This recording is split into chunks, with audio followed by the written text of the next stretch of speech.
私がヘルメスとしてかつてギリシャの地において生まれし時、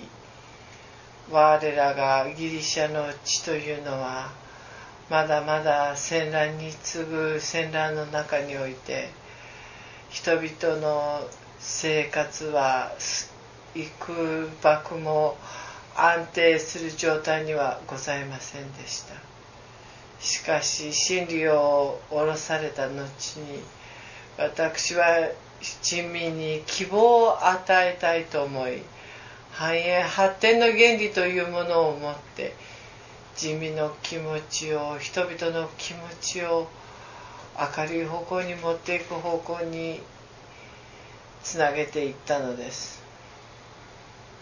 これから先の地球の未来を作っていく上で、私が思うことをあなた方に今回初めてでございますので、メッセージさせていただきたいかなと思います。それでよろしいでしょうか。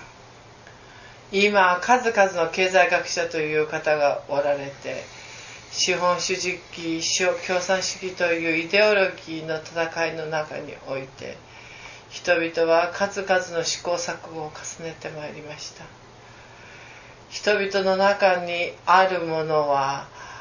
いかにしたら人々を幸せにできるかという理念であったと思うのです。富の平等化、そして機会の平等、均等化ということを通して、人々がいかに貧困にあえぐ中から物質的な部分も通して人々を幸せにしていくということは、いかなる道であるかということを経済活動を通して考えてきたのが経済学者であり、また社会的な意味での法律、社会機構を学ぶ者たちであったと思うのです。イデオロギーの対立ということが近現代においてそれぞれの結果を執着を見ております。共産主義という体制が今においてはもう意味をなさぬものであると、一つの文明実験の結果であったということを人類は学んでいっているはずなのです。人類にとって答えをいつも与えることが我々の使命ではありません。人類が文明の実験の中において本当に何が正しいかという方向をその身をもって学んでいくという、その学習の場をチャンスを与えるようにセッティングすることが我々の使命であります。イデオロギーによる対立というものがいかに虚しいものであるか、富による平等化というものを押し付けることがいかに人間たちの、神の子たちの意欲を削ぐことであるかということ、そのことを数々の対立の歴史、交流構想の歴史の中において人々は中世以降学んできたのではないかと思います。そしてこれにおける共産主義の終焉をもって、これから新たな時代の幕開けがなされていくということ、共産主義体制というものが否定され、今民主化という流れになっているけれども、では民主化という流れの中において資本主義体制というものが勝利したかというと、私はそうは思わない。そのような二元対立の相対論の中において、あなた方が学ぶという意味においては有効であったかもしれないけれども、決してそのような相対論の中においてあなた方が学んだ資本主義体制、民主体制というものが決して完全なる善であるということを我々は思っていないし、人々もそのうちにそれを身をもって学ぶことになることでしょう。今共産主義の崩壊の後に資本主義体制の崩壊というものが行われております。そのようなものがもう少し時の流れの中において、今は資本主義体制のトップとして世界をイニシアチブリードする国としてアメリカという国があるでしょう。でもそのような国が今絶頂のように思われているかもしれないけれども、そのうち音を立てて崩壊する時が来るのです。資本主義対共産主義という二元対立の構想があった中で、片方が先に滅びたからといって片方が勝ったわけではないのです。そのどちらもが本来の道ではなかったということを人類が学ぶために我々はその時をかけて見守ってきたということなのです。かといって古代のような特地政治と言われているような、そのような神につながる善なる指導者をもって人民をすべてを指導していくというような、そのような体制がもうこれから後の世において有効であるかというと、私はそのようにも考えておりません。かつて古代の時代には巫女と呼ばれているような方々が、卑弥呼と呼ばれているようなああいうデルフォイの神託のようなものを通して人々が天上界につながることによって人々に天上界の指導を地上に下ろしていくことによる一部の徳ある大指導者によって寿命を収めていくという体制があったのです。そしてそれ以降、それの形骸化した形として中世の先制君主制というものがあったかもしれません。でもそれの流れを通し、一時半度のような共産主義、資本主義という機械平等の形があったかもしれないけれども、これから後に来るものはそのような体制ではないということ。人々がある意味でその総合的な合算されたものの中に出てくる社会体制というのが出てくるのです。それは自ら一人一人が何度も言われているように神の子であるという認識において、人々が神の子としてどのようにこの地上を治めていったらいいかということを一部の為政者だけに任すのではなく、一人一人がみんながそのように願いながら、一つの共産主義とも資本主義とも言えないそのような社会機構システムというものを確立していくことにおける、そのような平等な神の子の機械均等システムというものが現れてくるのです。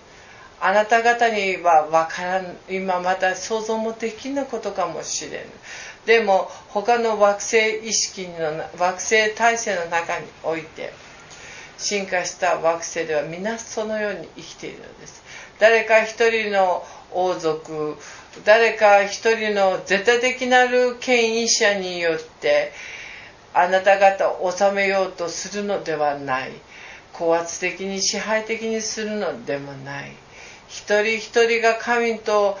の子だという意識に目覚めることにおいて、人々が手をつなぐことにおいて、この地球を守っていくのは一人一人の責任であるということを思って、自らが神に結びつき合うことにより、縦の神との連結において横の人々との手を取り合う関係の中に置き、この地球という惑星を素晴らしい進化発展に持っていく。それが経済機構においても政治体制においても確立されるべき時が来るのです。人々が多くの誤った富とか物質的なものにとらわれている限りはそのようなことはありえないでしょう。でも今繰り返し言われていること、レムリアで繰り返し言われていること、つまりは宇宙の根源が愛の法則で愛のエネルギーであるということを明かされていること、愛の法則であるシステムで全てがそれで宇宙が動いているということをもって、その法則をもって地球も治められなければ地球のこれ以上の進化発展ということはないということ。ということは地球というもののシステムにも愛の原理が愛の法則が生かされなくてはこの地球の未来はないということをそのことをあなた方が社会機構においても理解しなくてはなりません。単に宗教的なもの、スピリチュアリズムの精神性の中だけにおいて愛は説かれるべきものではないのです。愛というのは調和であり、分かち合いであります。そのようなものを社会システムの中においても、人々がいたわりと調和と分かち合いということを愛という名のもとに、人々が神の子であるという誇りを持って互いに助け合い、貧しい者に分け与えていたならどのようになるでしょうか。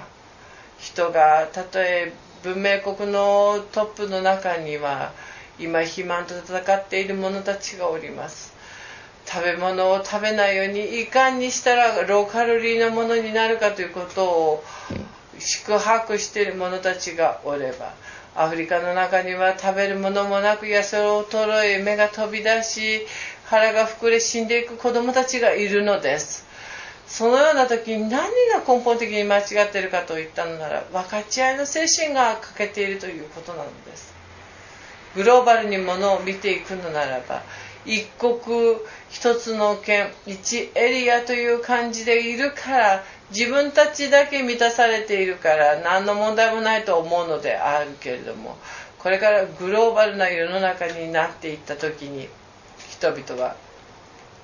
この地球人の一員として脇で飢えて死んでいくかわいそうな子供たちがいるのならば、自分がダイエットするために苦しむのであるのなら、その彼らに少しでも美味しいものを届けようとしていった時に、世の中の貧富というもの、悲しみというもの、苦しみというものが徐々に淘汰されていくのです。そこまで行くには、一人一人の意識レベルというものの改革、向上というものが非常に必然として要求されるのです。そこの部分が本当に一人の気持ちの中に分かっていったとき、人々の気持ちの中に本当に宇宙の愛の神に生かされるこの地球の中に生きる地球という惑星の一員であるという気持ちが本当に根付いたときに、人々は自分のものを捨ててでも分かち合って貧しい者たちに分かち合って幸せを望んでいくことでしょう。そのような思いが分かぬのならば、地球の未来もないということなのです。もうイデオロギーにおけるシステムにおける改革というものは、そのようなものはある意味で出尽くしたと言えるでしょう。その後におけるのは愛の原理における人々が地上の三次元の者たちが実は天上界における輪廻転生を繰り返す永遠の魂であり神の子であるということを踏まえた、あなた方が永遠の命を生きる旅人であるということを思うと、余分なものを蓄えようという気持ちはなくなるのではないでしょうか。裸で何一つ身につかず母の体より生まれ出るのが人間なのです。そして何一つ持つこともなく肉体すら置いて世に帰ってくる、我々の世界に帰ってくるのがまた人間なのであります。そのような時にたかだか地上に行ける数十年の時にわずかな胃袋を満たすためにどれだけの食物がいるというのでしょうか。飢えて死んでしまうかもしれないというそのような恐怖心と悲しみと恐れがあるから、人のものを奪ってでも自分のものとして蓄えたいという欲により、人々の者たちが富というものを独り占めにすることにより飢えて死んでいく者たちがいるのです。分かち合いとは愛そのものを言います。多くの苦しみを見て何とか力になりたいと思うこと、例えばこの間の阪神大震災とか大地震というのが今地上に幾多起きております。そのような時に人々がかつてであるならば他の家のもの、他のショップの店のものを襲ってでも奪っていった時代というのがあるはずなのです。その中で今はどうでしょうか。炊き出しをし、人々が一生懸命ボランティアの中で行き場を失った、家をなくした人々のために励まし合い、役に立ち、なんとか人々を救出せんために命を懸けて頑張る姿を見せるようになっております。天変地異が人々を不幸にばかりするのでしょうか。人類は大きな学びを得ていると思うのです。自分たちがやった壮年のマイナスエネジーの結果として、自分たちのやったことの反作用として、当然の結果として行われているものではあるけれども、その苦しみを通しても人々はそれを乗り越えた時に魂を光り輝かすことができるのです。多くの人々は阪神大震災、多くの津波やなんかによる犠牲の中で、どうでしょうか、自分の国だけでも日本全国の人たちがさまざまな救援を行い、ボランティアとして他の県からの人たちが新潟の地震や阪神大震災においても多くの人々が駆けつけた。日本人によっては非常に精神的な向上というのは見られたはずなのです。それ以外においても、この間の大津波のインド洋の地震においても非常に不幸な悲劇でありましたけれども、それを通してどうでしたでしょうか。ヨーロッパにおいても、当然日本においてもアメリカにおいても、世界からのいろいろな人々が救援として駆けつけ、人々のために、多くの人々の災害後の復興のために一生懸命力を注いだのではないでしょうか。今までは一つの国の中だけで助け合うのが、国を越えて何か地震があったら一刻も早く駆けつけてその国の人々の力になるんだと、いろんな国々が待ち構えるかのように準備をしているのがもう今の時代なのであります。それだけを見ても、かつての時代、数十年前の時代を、第二次世界大戦直後の世界の状況を見てからしても、今の状況はかなり精神的レベルにおいても、愛と分かち合いという意味においては進歩していると私は思うのであります。であるならば、このような気持ちをどんどん育てていきながら、他者の痛みを我が痛みとし、他者の喜びを我が喜びとし、みんな同じ地球に生きる地球人として神の子として、この数十年三次元の地上において修行させていただく身として、互いに助け合い、分かち合い、調和し合い、そしてこの地上における数十年の腹を満たすこの物質的なものにおいて、共に助け合って分を知ることにおいて、人々は幸せを感じようという新たな精神的な価値革命が行われたときに、人々は物質を貪ることをやめることでしょう。そのような次元において人々の精神革命が行われたときに、人々はいたずらに富を蓄積することをやめるはずなのです。そして一部の為政者だけにより高圧的に収められるのではなく、自発的にこの地球をどのようにしたら美しい神の星にできるかということを、数人のあるリーダーシップを取る者たちの指導のもとに、人々が気づき目覚め、社会体制の中において人々ができる最大限の努力と技術、能力を発揮することにより、この地球というものを彩ることができる。そのような未来が必ずや来ます。そのために我々はやっているのです。単なる精神主義が、単なる宗教の世界だけに終わってしまうのであるのならば、日常と離れた経済行為というものとは全く違った精神世界、宗教の世界だけにおける愛という言葉が一人空回りしてしまうでしょう。でも一番大切なことは神の子であるということが日常の生活の中において生かされ、社会においても教会の中だけで祈るときに愛を唱えるのではなく、祈りを神に対してするのではなく、日常一瞬一瞬一歩一歩歩きながら道端に多くの遠い外国においても飢えていく人たち、苦しんでいる人たち、足が不自由で義足がなくて苦しんでいる人たち、そういう方たちに少しでも援助ができるようにという思いに世界中の者たちが目覚めたのならば、また新たな爆発的な精神的な意味での社会機構の変動というのがあるのです。